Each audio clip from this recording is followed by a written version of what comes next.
We are back for another episode. In this one, we're going to dive in deep on the internet's most viral videos where we're going to have dogs attacking humans and, of course, cats attacking humans and then dogs attacking cats. It's a whole show extravaganza, and I can't wait for you to join us. Let's get into it.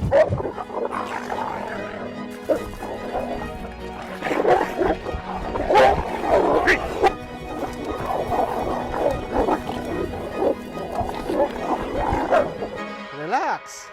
So we've got over 1,000 pounds of dog. That's 6 dogs, each of them weighing anywhere between 150 to 200 plus pounds. We've got Central Asian Shepherd. It looks like a couple of alibis and even a Rottweiler. The Rottweiler, even though it's a big ass Rottweiler, is the little runt of the group. And it's just a lot of testosterone, a lot of dog at the end of all of those leashes. We normally don't recommend you even owning one of these breeds. It's too much. Rottweiler's fine, but Central Asian Shepherd and alibi, not typically a great dog we'd recommend for you in your residential neighborhood or your urban or suburban life. It's just a lot of goddamn dog. And this guy's got barely has it under control. I guess it's questionable whether he has it under control or not. Post in the comments below if you think he has control of the situation. All right, Alf. Fucking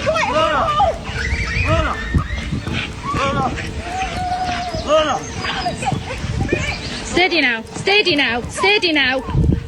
I'm sick and tired of seeing these dogs going after horses with riders on top. It's unacceptable. There's no reason for it. I'm all about having your dog off leash if and only if your dog is 100% reliable on the recall. And the only way you're going to achieve that is with responsible e-collar training, and your dog must have the e-collar on while it's off leash. That is the only way you can do it, because in this case, you got a dog with no equipment on and a jackass owner that has no recall on their completely out of control dog. It's only a matter of time before a rider gets thrown off a horse and gets absolutely killed because you can't control your out of control dog. Let's get some training before you release these dogs off leash anywhere.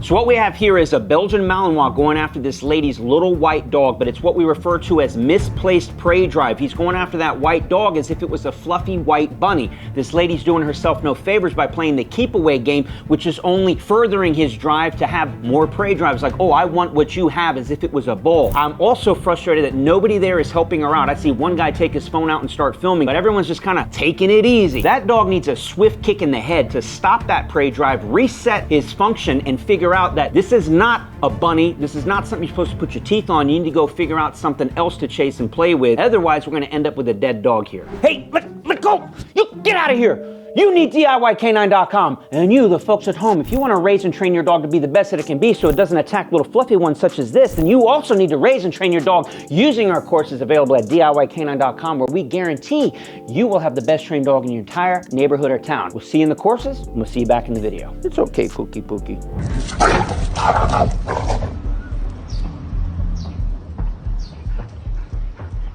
Comments are all over the place on this one. A lot of people saying that the cat was completely out of line, but a lot of people saying that that dog is an aggressive dog and should be put down. What do you think? Post in the comments below. I'm just going to give you my humble opinion. That dog did exactly what it was supposed to do. It didn't overdo it. It didn't underdo it. It was startled by that cat that came out of the bushes basically attacking it. Now, whether it was for play or for real, the dog set the record straight and let the cat know in no uncertain terms, don't be playing like that. I don't appreciate it. That dog could have killed the cat like this if it wanted to, but it didn't. It was very fair and justified use of force, if you will, to literally correct the cat. It didn't attack the cat, it corrected it, and it's beautiful to see how animals in the wild, or what you might say domesticated, correct each other in the real world.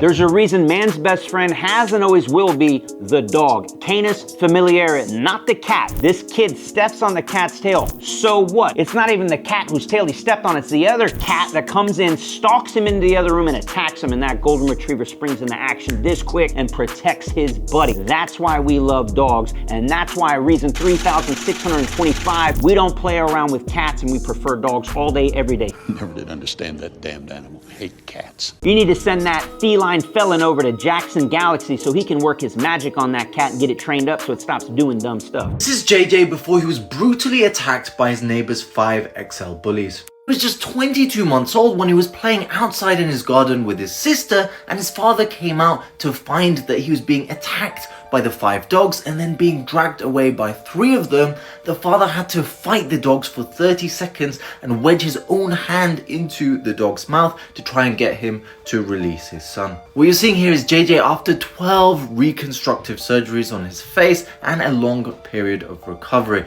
He's currently traumatized from dogs, and which is why they got him to meet a recovery dog to try and make sure that he doesn't live a life in fear. All right, so Dr. Mezzer here off of Instagram really put together a great video, many lessons to learn here. When you have 5 dogs of any breed, in this case they're saying XL Bully, we can't have little ones unsupervised around big dogs like that. And that's just a lot of dog to begin with. This is just really sad. This kid will never be the same. This is exactly why I never let my little ones go up and meet strange dogs. This kid is very lucky to be alive, and any dog of any breed in an instant can bite your kid in the face and cause traumatic injury, both long-term physically and long-term mentally. It's simply not worth it. Hey! Hey! Here's a warning for you from Uncle Garrett. Stop setting your phone up on a tripod in selfie mode and hugging strange dogs on the street, because the only thing that might come from it is you getting bit in the face by a Belgian Malinois that was showing you early on while it was licking its lips that it was super nervous and was not interested in you hugging it. Because hugging dogs don't receive it as a warm and cuddly hug. They look at it as a sign of dominance, and when they don't know you from Adam, when you go to try to dominate them, they're gonna reach out and bite you in the face. Now, yeah, you got 22 million views. I hope it was worth it, because now you got a scar that's gonna last forever. Stop hugging strange dogs on the street. But if you are gonna do it, go ahead and film it so we can make video content all about it. Hey! This loose dog aggressively approached a Siberian husky, and the initial encounter quickly escalated into a fight. The owner of the loose dog struggled to gain control as her dog persistently lunged at the husky. This incident highlights the importance of keeping dogs on a leash in public places. So frustrating to watch, and absolutely frustrating for all of us dog owners who are taking our dogs out on walk. The last thing we want to run across is a loose dog that has no recall, no obedience, no control, and in this case, no leash. We got this dumb owner coming over trying to break up the fight, but you don't have a leash to hook up your dog with. The dog should have been on a leash to begin with. I am so sick and tired of seeing this, but this is why we often recommend, if you're taking your dog out for a walk, might as well throw on a second leash, wear it around your shoulders like a backpack, like you see in so many of the videos we put out, so that if you come across a dog that's off leash, you can pull that leash off and use it as a weapon, or you can use it to hook up the other dog that's running around with no leash. So a second leash sometimes comes in what we would say handy freaking dandy. Damn, I should... Let him try. All I keep hearing is someone saying, let him try. Let him try what, you fucking idiot? There's nothing to try here. You got 2 dominant male dogs. They don't need to meet first and foremost. And then obviously one is showing a ton of aggression. What good is going to come out of this? This is irresponsible dog ownership. This looks like they're trying to bait these dogs to fight and see who's the tougher dog. I mean, what the fuck? Seriously. Some guys go and get a sports car because they feel like they have a small dick, and then other people get dogs like this and try to see who has the bigger dog. Like, what are you making up for? That's not what dogs are for. I don't want to be in the video. Oh! Did you get that one? Yeah. That was a headshot. That was a headshot. So what's the problem here? I don't see any problem with what's happening here. The dog's doing what a dog's supposed to do. In fact, the first comment says, well, that's not food. That is an animal.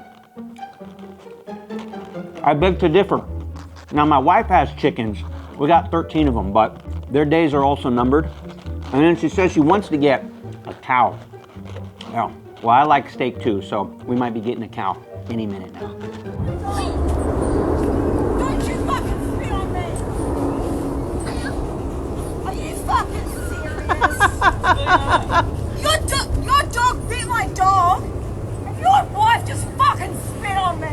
Hawk to spit on that thing at the dog park. After your dogs get into a fight, then the humans inevitably get into another fight about the dog fight that just happened. And when the fight's not going your way, you just spit in someone's face. But see, what happens is when you spit in someone else's face, don't be surprised when they punch you right in the kisser. And that's exactly what happened. The problem is it took 5 or 10 seconds for that punch to make its way all the way up to the brain and for the brain to go, oh, hit the ground like a soccer flop. It's absolutely ridiculous. We have a new rule. I hate dog parks, but if you want to go to a dog park, you got to do one thing and one thing only. You got to bring back Big John McCarthy from the old UFC days so he can be there to break up these fights and referee all the shenanigans that happen at these dog parks. So what is the biggest lesson learned here today? If you don't want to end up in one of our viral videos where we're making fun of you and your out of control dog, then my suggestion is get your dog trained. I know an incredible place where you can go get your dog trained, and that's DIYcanine.com. We've got everything for all ages, all breeds, all issues to help you raise and train your dog to be the best that it can be. And then wait, there's more. We just launched our amazing YouTube membership. Click the link below. Join us where you can get early access to these videos. You can get behind the scenes footage, and you can join us for live content only for our YouTube members. We will see you in the next video.